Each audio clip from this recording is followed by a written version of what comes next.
आज आलो आपण कुंकावर. आता तुम्ही म्हणसाल की कुंकू कोणाचा आहे, तर कुंकू आहे भाऊ आपल्या काकाच्या पोरीचा. तर आपला ब्लॉग शेवटपर्यंत पहा.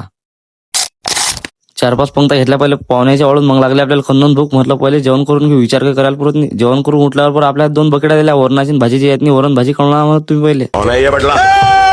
अपन छोटा डॉन, 2 लफ्जों का छोटा नाम. कॅमेरावाले होते तर सांगेल फोटो काढायसाठी. मग म्हटलं आता आपण बसल्या बसल्या रिकाम पण आहे आपलं, काढा म्हटलं आपण फोटो शूटिंग काही ना काही. थोडा वेळ झालं स्टेजवर बसलो, तेवढ्यात हा गडी आला. पाणी घेऊन घ्या म्हणे. मी आपला घरचंच काम आहे आपलं, सुपारी घेपर्यंत गडी कच्चच खायचं आहे पान. कॅमेरा आले तर हजर होते. त्याला म्हटलं इकडे बा, म्हटलं तुम्हाला फेमस करून टाकतोय का दिवसातच.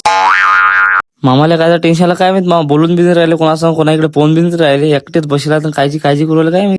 पाहुणे आले सारखेला तर इकडे येऊन पाहतो झाकाटच पडत होती. पोट्टे भिडले होते भांडे घासायला. आता 3-4 जण होतो आम्ही. भांडे भरपूर होते, न्यू होते भांडे. आजच्याच तारखेत भांडे चकाचक धुवून भांडे घेऊन निघालो आपण आता मंदिरात जायसाठी. 2-3 गजा, 2-3 डाले, स्ट्रे, एक कळईन, 2-3 झाकण्या, सराटेन, करच्या, बेकार तालच ताला निरा. भांडे ठेवल्यावर गळी भिडला ना कुत्र्यासंग कुचिन काळ्या कळेल. त्याला म्हटलं रोज ना वारे डसलं घिसलं की पैता घालून ना आपली. तर आजच्यासाठी एवढंच मित्रांनो, भेटू पुढच्या ब्लॉग मध्ये.